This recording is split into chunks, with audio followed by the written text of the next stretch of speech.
All right. This is Clint from the doorway too, hanging out with Alec and Ivan from I think it's Mal. Is that the way you say it? Technically Mal, but I don't. Mal. Yeah, we don't care. I mean, yeah, people. Alex really pointed about that one. He's hiding. No. Well. I will call it how you want it. Think of the Latin prefix. That's what we're thinking. We're talking about nerd shit, Latin. Nerd shit. I love the nerd shit. Don't worry about it. That's what this is all about today. Cool.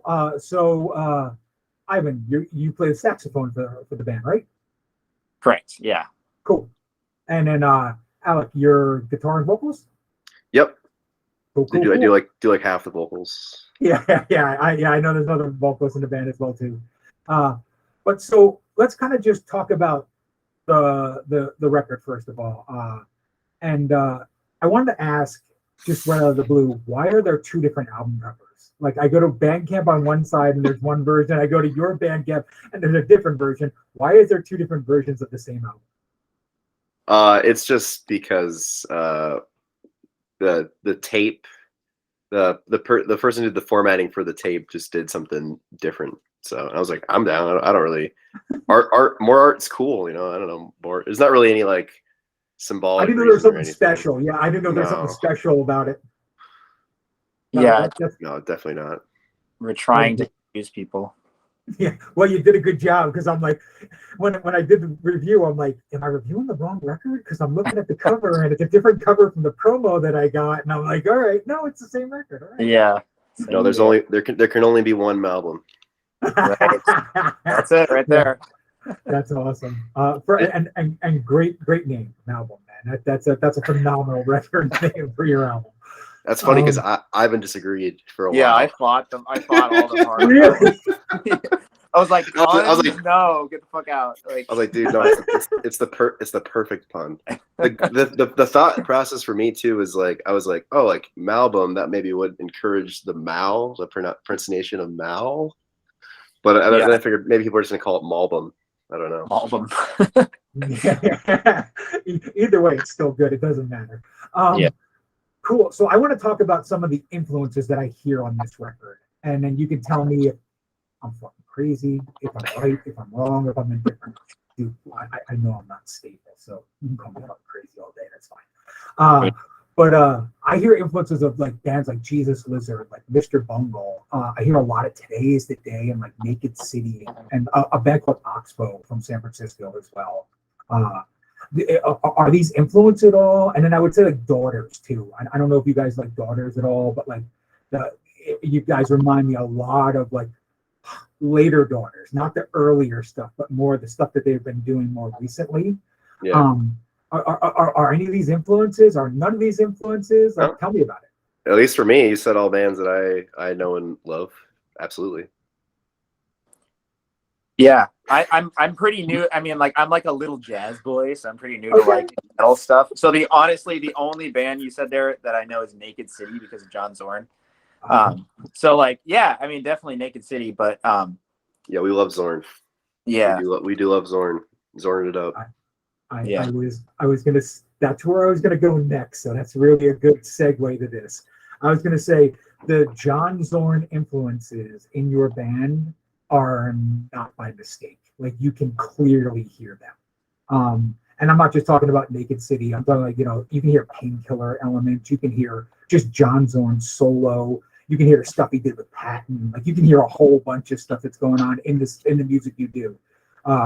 Was he a giant influence on this record, or was he just like early on big influence, and then that's what it brought into what, you know, the band is now?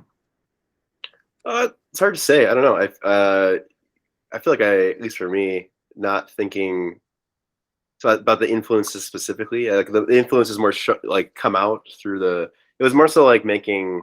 I guess like the idea behind the band was just making something that was like, just really distorted music with a saxophone, and just like the underutilization of saxophone in aggressive kind of stuff, because I definitely have like more of a let's say a jazzier background, or just like influences other than metal. I can't came more from other kinds of music before doing like kind of more metal stuff. And so but I've always like, I guess like the biggest influence for that would honestly just be like this band called Zoo. So ZU. It's if you know if you're familiar with that band. Yes. Yeah. So it's just like super heavy saxophone. I'm just like, oh, it's Yep. so sick. And just like all the squeals you sax boys can make and the sounds. It's just like, guitar players wish that we could do that, you know? Yeah. Well, yeah, I mean, just with the John Zorn and the squeals, like, I mean, he's definitely someone that's really like solidified the squeal, which is, you know, like obviously like saxophone players had been doing that for a long time before him, still are doing it, but like he's one of the few people I feel like really figured out like, okay, what are all the different ways I can get like, you know, this overtone screech to be like all the different textures I can add onto it, like adding false fingerings to that, like what kind of weird qualities come out of that. So like for as far as like playing goes, definitely for me, like just whenever I'm in a screechy situation, like in this record, you know, like not like a conscious thought, but definitely like John Zorn is there without a doubt. Cool. So the other band I was going to kind of reference is not metal at all. And see, so I'm going to segue this in a kind of really strange way. I don't think you're a fucking metal band in any way, shape, or form. I don't hear metal in what you do. I hear prog, I hear noise rock, I hear avant-garde.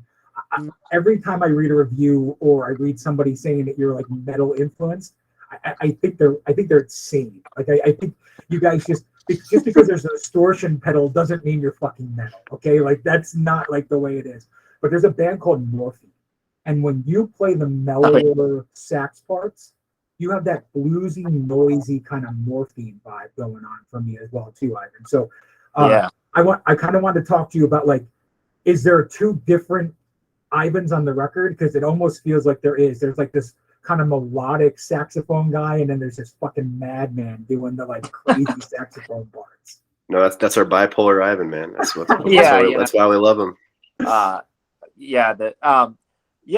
would say kind of, because, and I feel like, I mean, Alec, you should chime in here, but like it feels like there's been a big kind of I mean, you say this as a joke often, Alec, but it feels like it's definitely present in the music of this sort of like the pop thing, you know, and like the kind of like Kenny G type of like sensibility that like, you know, like it almost like taking the template of like this sort of like really accessible like elevator sort of like bullshit thing, like taking the template of that and throwing all sorts of distortion, throwing like atonality, throwing other things on top of that. So I'd say like with the I like what you said about the having two personalities, because I would say like on the tracks that are like smoother, maybe kind of like trying to live out that sort of thing of the you know, as Alex says, in the style of pop, or what did you say?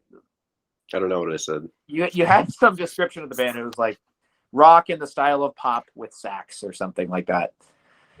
I think Chris. Maybe that was Chris. I think that was Chris wrote that. Yeah, I don't remember what he said, but I know what you're talking about. Mm-hmm. Very cool. So I kind of want to talk about the record a bit because I love the way it's structured, and I don't know if this is on purpose or if it just kind of happened while you were doing it, but you kind of have a melody moment, then this crazy noisy moment, then these melody moments, then you kind of mix both together and have like these kind of harmonic noisy moments, and then you kind of always end it out with chaos. I don't know like the best way to explain it. Like you almost feel like it's going off the rails, and then it comes back at the very end. Did you purposely want all that melody and noise separated, like for the different pieces that you do? So it feels more like it almost feels like one long song at times, like if you listen to the whole record versus like different tracks. Was that on purpose done like that, or was that just that's the way the songs happen?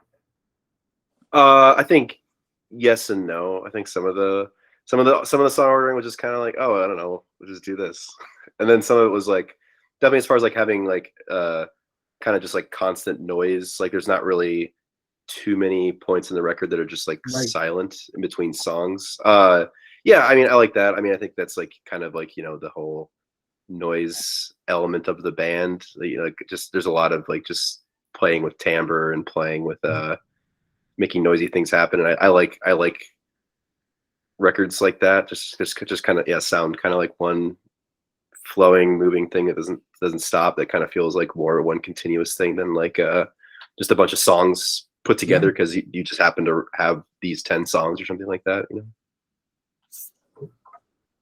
I haven't got anything to add there. Yeah, I mean, I kind of I agree, like with the noise element and just sort of having it be like one big behemoth that kind of like can't let go of you once it's grabbed you, and you kind of have to like let it run its course, otherwise it feels like you're interrupting something. Like, yeah, I'm also a big fan of that in music in general, and yeah, I think it's a cool choice. Yeah, and that's what I was gonna say. It's one of the few records that I can't listen to 3 songs and then just stop and go back. You're one of the few records I listen to from beginning to end, and maybe I'm odd, but like it calms me down. So like late at night, like if it's like 11:30 and I'm just kind of like gonna chill out, I'll put it on and just put my headphones on and kind of chill out and listen to the record, and I'll fall asleep to it. And I'll tell you, awesome. I'm telling you, you gave me some goddamn interesting dreams. That's all I'm gonna say. But no, yeah, but like literally, it's an album you have to listen to as a complete piece. Like listening to in pieces, you don't get the full picture. I just kind of wanted to let you guys know that's how I see the records. Yeah, that's awesome. Yeah, no problem. So I kind of want to talk a little bit about the styles of music that are in this record. Because again, we've kind of mentioned it: jazz, noise, there's prog elements, there's pop elements, there's a whole lot of things in there. Where do you think the metal influence tag comes from? I mean, just because you have distorted guitars, or because sometimes there's crazy screaming vocals? Like, I'm just trying to find out, like, because I mean, I listen to from death metal to like, you know, to John Zorn, you know, the most mellow jazzy John Zorn. And I don't hear metal, but I hear everything in extreme and heavy music with you guys. Do you think it's just because all those things are piled together, people don't know what to call you, so they throw the metal tag at you? I probably overall agree with that, honestly. Yeah, I mean, I think that I think it's really fair to say it's metal. I don't think there's not metal influence. There's obviously like some kind of like Meshuggah-esque things happening at times. Like I like Meshuggah, like other kind of metal and stuff. But you know, yeah, I think when I think about it, it's like, you know, I mean, it's just, I think it's a lot of it's just the dissonance. It's like distorted guitar with lots of dissonance, so it just has that kind of you think of kind of yelly vocals and really dissonant sounding guitar, and you think most people will probably just would say it's metal, which but I you know, I don't know, I feel like genres are funny, and that there's so many, and I think it's funny when people get really sensitive about being people not calling their band the genre that they want to call them, or like, you know, like post angular, post rock metal, you know, it doesn't matter. It just call what you want to call it. Just music. Yeah. Oh yeah. I won't have the Dillinger escape plan conversation with you. That's no, I promise, man. So there's 2 songs on the record that I specifically want to talk about that I love. All right. And I kind of want to get a little bit of a story behind them. And I don't know how much you can tell me about it or can't, but the first one, Nothing at All Happens Again. Okay. That is like, it's the perfect mix of melody. There's really cool saxophone elements in it.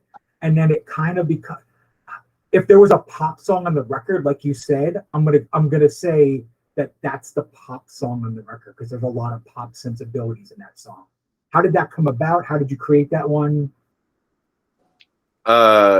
Most of the songs start out with me bringing. Right, sorry, I need to interrupt you, Alec. This is stupid, but so we learned the songs when we were learning the songs. It was all numbered, so I actually like don't know what song you're talking about. Like, Ivan's bad with the song names, and so am I. Honestly, I know what song you're talking about. He's talking about. I'll sing the riff, man. Yeah, sing the riff. Oh, okay, got it. Yeah. You're good now. Yeah. Sorry. Okay, continue. So, yeah, most of the songs were me like bringing in some guitar riffs, and then us like messing around with like form or other people adding things. I just pretty much just wrote guitar parts, and then everyone else wrote their stuff on top of it. And so most of it's just that. There's some moments where I was kind of like, oh yeah, Ivan, you should double me here, or like I have this melody or something like that. But most of it was just like, I don't know, just kind of came together. I can't really say if there's anything like really that fancy as to like how it happened, other than just like thinking about some aspects of like basic form of kind of verse chorusy stuff, but then just having kind of more of a big long bridge section that then hits you with the chorus at the end, hits you like classic pop music. Yeah, and that's why I was saying that. So Ivan, do you have any feedback on that song at all?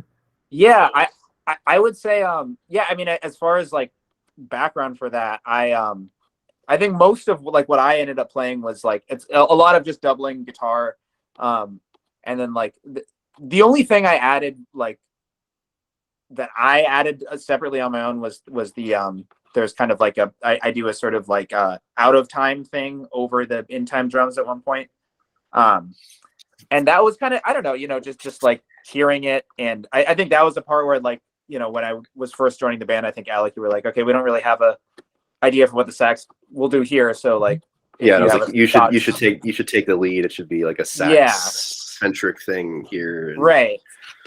Yeah, so I don't know. I mean, I'm always a big fan of like out of time melodies over in time rhythm section stuff, and that still kind of fits and still kind of lands on strong beats and things, even though it's like out of time.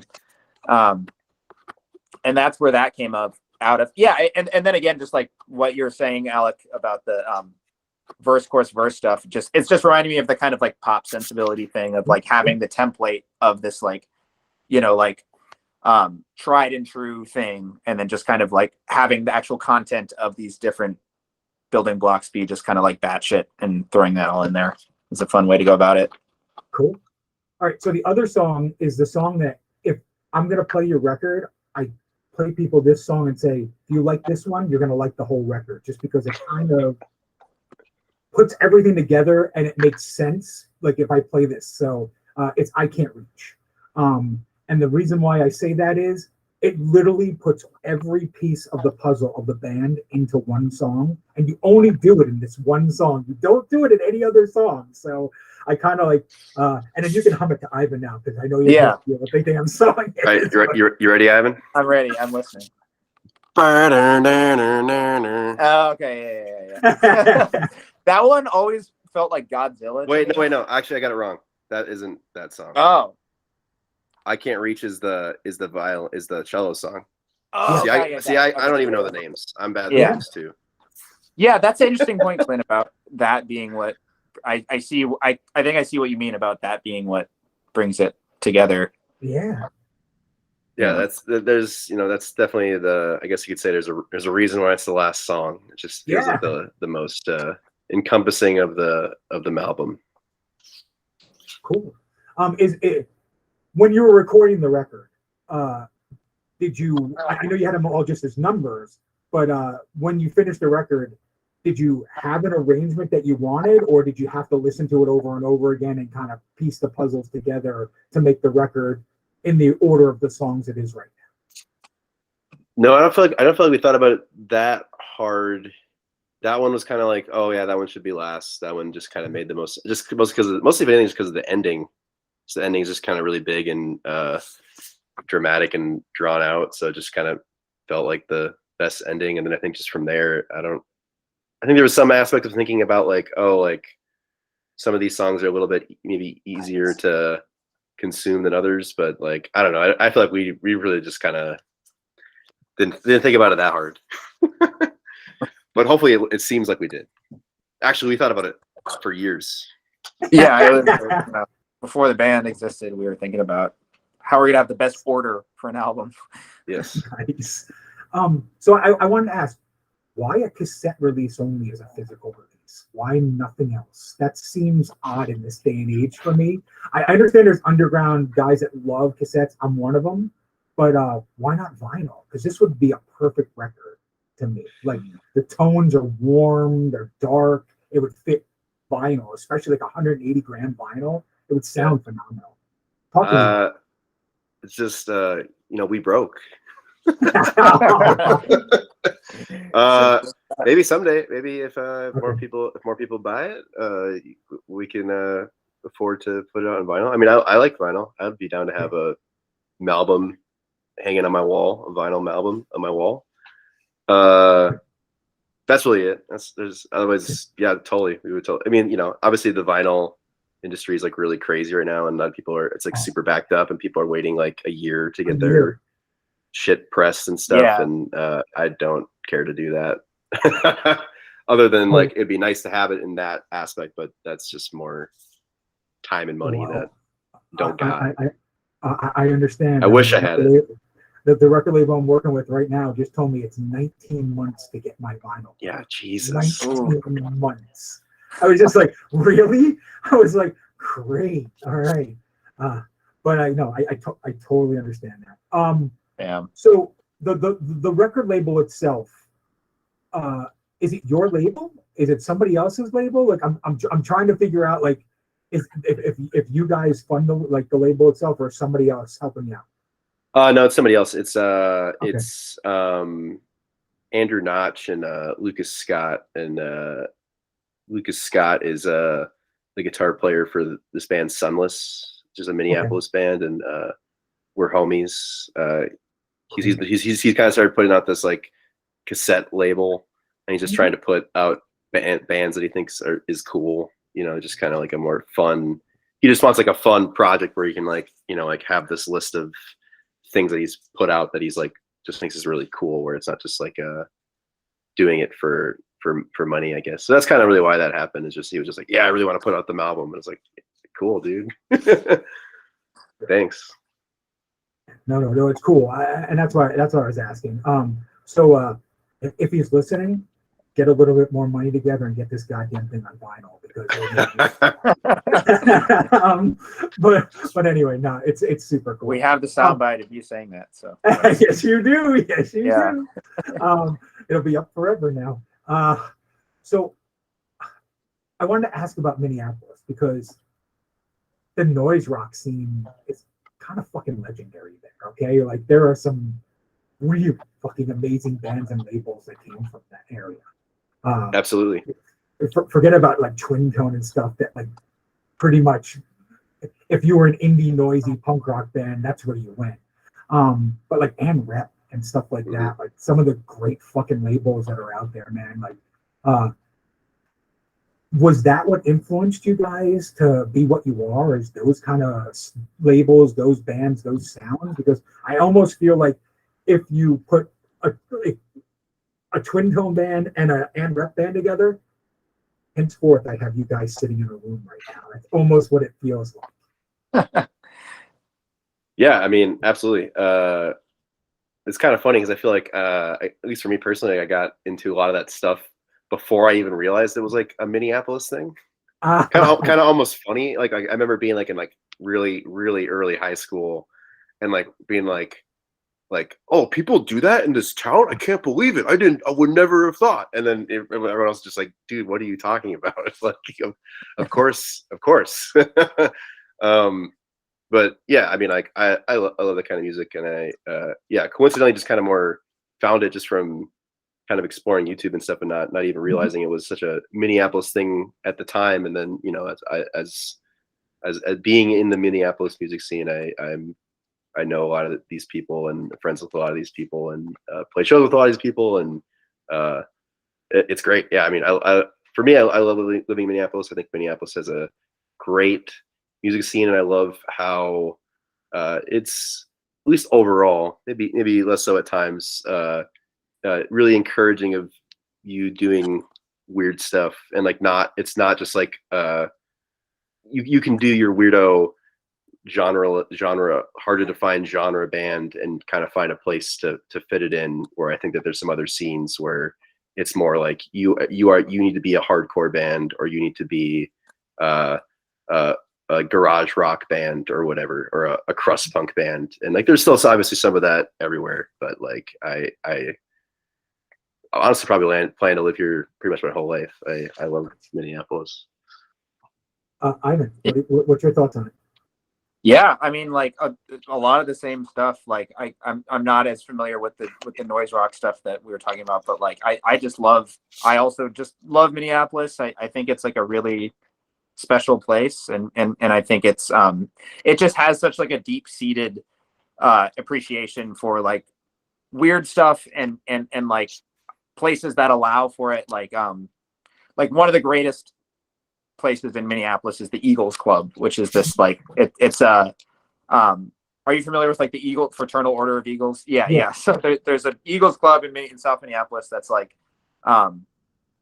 it's just like every type of person you can see there, right? You know, like you can walk in, you'll see like bikers next to like gangbangers next to like you know just like queer people next to Vietnam veterans like playing bingo, and they have all these different rooms. They have like 3 or 4 different rooms where music happens, and on a given night there'll be like a square dance happening in one room, a punk show happening in the other, a noise show happening in the other, like a free jazz, free improvised music thing happening in the other, and then like a tango class, and you know, just like I just think that place is like the perfect microcosm of just like how much there is, and also like how there's a lot, but also everything is happening on a rather small scale. Like there everything you can think of there is just in small numbers of each one of those things, and I think that's actually good in a lot of ways because you know there's more people are more humble and they're more willing to share spaces like that. You know, people like an old time like a punk band has no problem playing a show right next to a square dance and vice versa. You know, and I think that's Very cool. what's great about it. Awesome. Yeah, so Minneapolis is very near and dear to my heart for 2 reasons. First of all, I don't care what anybody says. People can give me shit about this all day long, but Prince is one of the greatest musicians to ever live on this planet Earth. And Yeah. all right, and if you're going to tell me that he didn't influence everything from pop to metal to noise, you're goddamn crazy, because the man was a musical genius. Everybody you had around him was a musical genius. And then I am a diehard Minnesota Vikings fan. I am 50 years old, and I'm promising myself before I die, you guys are going to get me a fucking Super Bowl ring, right? And that's all I'm going to say, all right? But like I said, so there's 2 things that are very near and dear to my heart. Now there's another one, because you guys make music in that area too. But there's a legacy. There's a legacy of bands there. I mean, that I love. But that's kind of what, like, it's a very near and dear special place to me. So no, and I feel like the music that's made there is really interesting. You know when it's a Minneapolis band. I don't know if that sounds weird, but you know when it's a Minneapolis band. So Totally. but so I just want to say thank you for the music that you make, because it really does. It moved me. It moved me enough to want to talk to you guys. Even though we had all those conflict struggles of trying to get this interview going, we got it going, and that's all I care about. Hell yeah, appreciate it. Yeah, thanks so much. No, thank you for doing it, because like I want to expose cool new bands that people haven't really heard before. Do I really need to talk about the new Dark Throne record or the new, whatever record? No, I don't, because 80,000 people have heard it. Like, it doesn't matter. I'd rather have 300 people watch my video and find out about you guys, and then you get 100 new fans out of it. That's the most important to me. So if I was to ask you, if somebody for the very first time was coming to see you and they have never heard you before, how would you describe your band? You go first, Simon.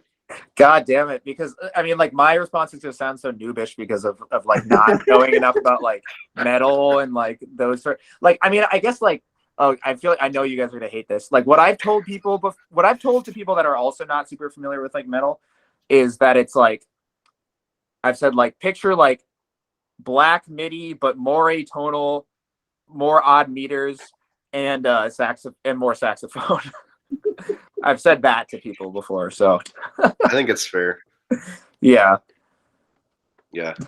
How do I explain it? I don't even know how I explain it to people either. Yeah, I just kind of say mathy saxophonic noise rock band, Metallica. just throw random words until people walk away and watch it. Right? Yeah, exactly. Cool. How would you differentiate you guys live versus in the studio? So listening to a record and seeing you, what's the drastic differences? Ideally, not that much, honestly, other than like we just don't have a cello player or someone playing bari sax on, and there's only a couple songs that have that anyway. No, I mean the goal was honestly try to make it pretty much the same. Like not a lot of overdubbing as far as that's concerned. I definitely, at least for me, I like that kind of stuff. I like when you can listen to something on the record and just have it be like pretty much completely recreated in a live setting. I think that's awesome. Yeah. I would say one thing that like often is different is like I play through a pedal pretty much most of the time playing live. And I think that just kind of helps, you know, like in a room when with other instruments, like helps it cut through and like, you know, like the guitar and the bass and everything. But yeah, I mean, I'm glad. I think it was the right choice to not have that really like on the album, because then it just gives it a lot more like clean, natural feeling. And yeah. Cool. If you could go on an extensive tour, is there any one band that you'd like to go on the road with? Each one you kind of give me that. Is there one band? Like, are you saying like Pipe Dream, or just like you can do realistic? Both. Pipe Dream and realistically. I'll take both. That's even better. Okay, Ivan, you go first. Give us a few. I went first the last one. You went first the last time. All right, fine. All right. Bands I'd like to go on tour with right now. Man, I got it. You're putting me on the spot. Yep. I mean, I feel like, oh man, who would I like to go on tour with? I mean, there's like more answers than not, I guess. I actually thought of someone, so I could go. Yeah, go. I'm thinking. You know, it would be really fun to go on tour with Sexual Jeremy. Yeah, no, we played it. No idea who that is. So. They're another like small band, and like us, and they're kind of like. I mean, I can't say exactly what they're influenced by. I know that this isn't correct, but like they would say that they're. I asked them about this, and they were like, "No, we didn't. We weren't actually influenced by this." But it's kind of like U.S. Maple. It's kind of like it's like very like rhythmically free, but still like kind of has like some kind of like overall arching pulse and just kind of like repetitive ideas going on, and very very atonal, and just kind of but it's like fun. It's like fun music. It's not like overly serious, and like very much like I think that we have a lot. We hit it off really well, so we have a lot of very similar viewpoints on music, and that'd be fun. I mean, otherwise, I feel like the word for them is no wave. I feel like they're very like no wave, like DNA, like, you know, like James Chance and the Contortions, almost sort of sounding stuff. Cool. All right, Alec. Okay. Go on the road. Oh man, I mean, bands I like to go on the road with. I guess I would enjoy, playing with Palm's a cool band. They're not really very like us other than just being mathy, but I like Palm a lot. That's a cool band. I mean, obviously, like Black Midi would be a band that we would probably do well with, as far as just like being weird. And I don't know, man. I don't know why it's so hard. Sometimes you get thrown on the spot and you're like, I think of bands, and like I mean, like there's a ton of bands. Good. There's more bands than I would say. No, I mean, I guess like Imperial Triumphant obviously is like another saxophony metal band that we would probably like get down with. Yeah, but no, that's cool. No, that's great. You don't have to go any further than that. That gave me a variety from both of you. So that's awesome. Metallica. Yeah, good. Hey, go for Taylor it. Swift. Yeah. Yeah, Taylor Swift. Honestly, absolutely. I would love to watch the Taylor Swift fans watch you open up. I think that would be the most brilliant goddamn moment in history, because they would either run in fear or they would just sit there because they wouldn't know what to do. Yeah. They'd be pissed. I don't know if they'd be pissed or just terrified and waiting for it to end, which was even better. Like I would respect that more for them just Yeah. waiting it out for their Taylor Swift. But no, very cool. Is there anything you guys would change with the album? Is there anything that after you've now listened to it, is there anything you want differently on the record? Always. Yeah. Is satisfaction ever obtained? I mean, I feel like for me, the hardest thing is just like mixing is so hard. And like, there's always going to be things that like, you know, will like, no matter like how good of a job someone has mixed something, in my experience, at least, there's always going to be things that you hear where you're like, oh, like that is, you know, like, so for me, it's not so much like musical things, I would say. Alec, anything you really want to change, or you're saying this is a great first step for the band? You know, overall, I'm happy with it. I think there's things that I would I'm definitely the perfectionist type, and so I'm usually someone who Are you? has to walk away from something more so than I have to like look for more you know what I mean. I always have things I could be like, I can point to this, I can point to this mixing thing and that, and I don't know, more things. There's some like slight mixing things that I probably would have changed, like on like my end, or just like how we recorded it, or maybe some aspects of certain takes or something. But like honestly, not really. I'm fine with what we have. Yeah. You're either gonna like it or you're gonna hate it, and that's what it's about. And Good, move on. Yes. Yeah, good, because I love it, and I don't think it needs to be changed at all. So that's what I want to hear. Hell yeah. Like, just Hell yeah. leave it the way it is. Where do you see the band going for the next record? Is it going to be very similar? Is it going to be drastically different? Is it somewhere in the middle? Like, where do you see the newer songs hang? Hard to say. Haven't written them yet, so Okay. It probably would be somewhere in a similar vein, but probably overall maybe like it'd be like a little bit less mathy, or just maybe more variety, or maybe some more. I didn't really use that many different guitar sounds. I probably would go more in that route of messing around with that. I kind of wrote a lot of my guitar parts, at least like before I had a Helix, and now that I have a Helix, it's kind of like, oh shoot, I can just like hit a button and change like 5 effects, and that's like badass. And I feel like if you write with like certain effects in mind, it changes how you write something. Where if you aren't just plugging into your amp, you might like do something that's way busier, or just doesn't really have the space or work with like maybe an effect that you add on afterwards or something. So I probably would play more around with that, I guess. Ivan?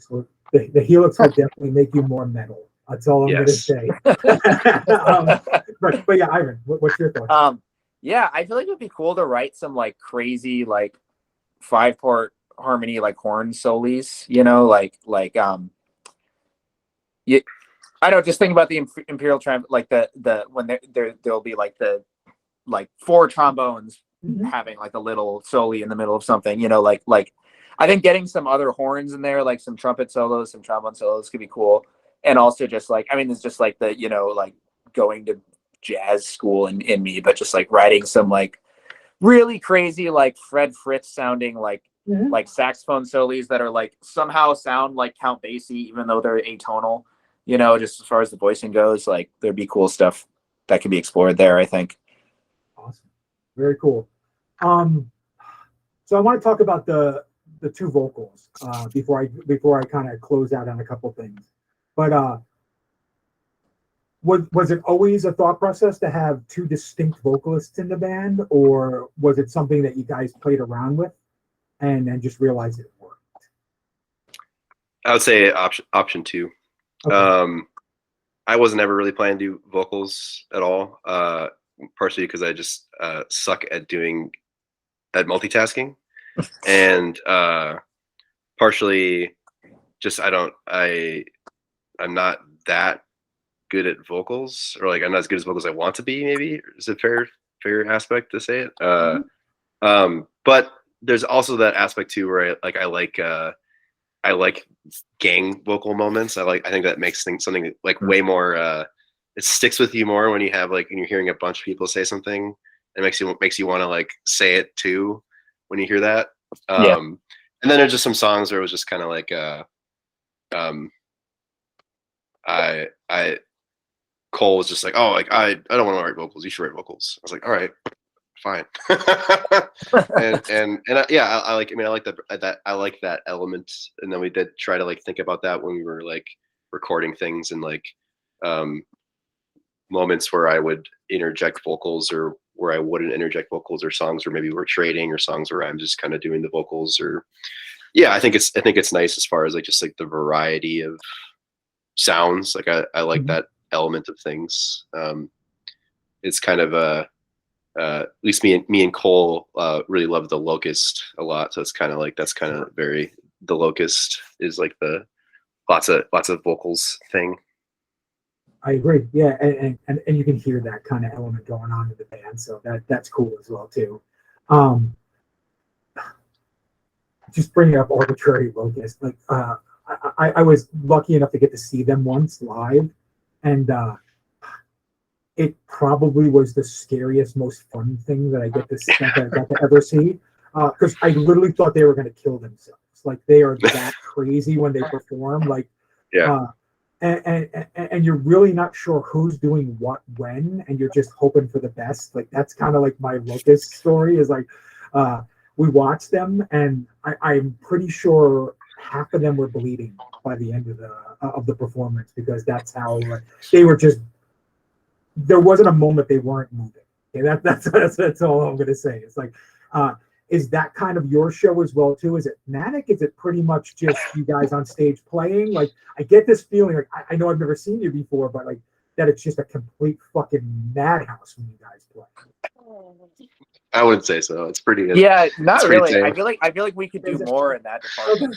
We could be. It's kind of hard. A lot of it's just like it's like hard to perform, or maybe like obviously too, if you're singing and play guitar, you only have so much like you can like move around, or like if you have pedal switching shit you're doing, it's like you have to like get back to a spot. It's not. No, we're definitely not like the craziest live performance. We've got a boot camp week, so that stuff becomes second nature, and then it's like, oh, we can fucking do backflips while doing it. Cool. So one of the last questions I'm going to ask you is, if there was a record label that you would want to sign to, which one is it and why? I'm actually really bad when it comes to like record labels. I don't know.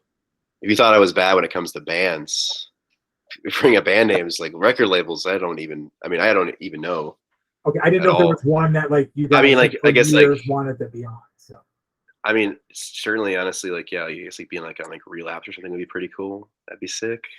Or like honestly, being on Patton's label would be cool too. Yeah. What is this label again? Ipecac. Yeah. I've been looking into. I'm putting out a record of my music, and I've been looking into labels, and one that seems like a cool one to me is Crass Lips Records. Okay. In Miami, like I feel like they have a really great like just mix of. It's kind of like what you're talking about, like the heavy aspects of all sorts of music. You know, they've got like just like punk bands. They've got noise bands. They've got like really intense techno stuff. They've got like Croatian jam bands, like just like. Any like it's hard to find labels like that are like really just like the weird aspects of everything, and not necessarily being stuck to like, oh, it has to be heavy, or like, oh, it has to be heady, or things like that. You know, just kind of any label with that sort of thing. I feel like Crass Lips is kind of that. Cool. So the last question I'm gonna do is kind of turn the table for you guys and say, take the next couple minutes. Talk about the band, what's coming up, any live shows, any small tours, any videos, anything you want to talk about. The floor is yours for the next couple minutes. Right now we're definitely just like chilling. We've been working really hard on the album for like a year, and we all got like other stuff too. Like at least me and Ivan are both like we do a lot of professional music work. So like I do a lot of like teaching music, and I do some like guitar lutherie stuff, and some gigging from time to time. So busy with that, honestly. So like I can't say what's gonna happen next. I don't There's really one know. thing. There is one thing that, well, you could say what happened today, and the other thing like that will happen Yes, soon. we do have. We released one music video so Mhm. far for the album. We released another one today, and we have another one that's going to come out probably like next week or something. So there's 3 total album video content, and it's all stuff that we made ourselves. It's Mhm. all stuff that we, especially the one we released today and the one that we're going to release. It's all just stuff that we like did. We just like made a bunch of like landscapes and like gooped people's faces up, and it's pretty gross and fun. And I recommend. I hope everyone watching this watches some of those, because we put a lot of time in those music videos. Very proud of those for sure. Yeah. Yeah. A lot of gnat GNAT bytes were like acquired in the process of making the video that came out today and the one that will come out soon. And if you watch, you'll see why. Very cool. No, again, Alec and Ivan, thank you so very much for doing this. Love being able to talk to just genuine people, and like this is what I want. Like interviews are not supposed to be so technical and like turn to the screws and like everything's methodical. Like I love just talking to musicians about music and your bands and your loves and stuff like that. Oh yeah. And if you ever do come to Florida, I'll be the first one there hanging out, just for sure. Like we'll hang out. We'll talk about even more odd, weird, bizarre stuff. I'm sure that has nothing to do musically related. So, Sick. But Where yeah, in Florida are you, Clint? Just out of curiosity. I'm right outside of Orlando. I'm in St. Cloud. Sweet. Okay. Yeah. So I'm Nice. a dead center in the center of Florida. Yeah. Awesome. Awesome. Yeah. But other than that, man, thank you guys so much. I will keep hyping up the record. I will keep hyping up the band. And I can't wait to hear the next stuff. And if there's any other stuff you guys are doing outside of this band, like stay in touch, and we'll get it out there, because if you make one good band, I'm in the hard belief that you make more good music. That's just where the world is. But thank you so much for this, guys. Yeah. Thank you. Thank you, Clint. Yeah, appreciate it. I had a lot of fun. Yeah. You guys have a great night, and again, Clint from the Doorway too, hanging out with Alec and Ivan. You guys have a good one. Sweet. You too. See you later. Clint. Take care.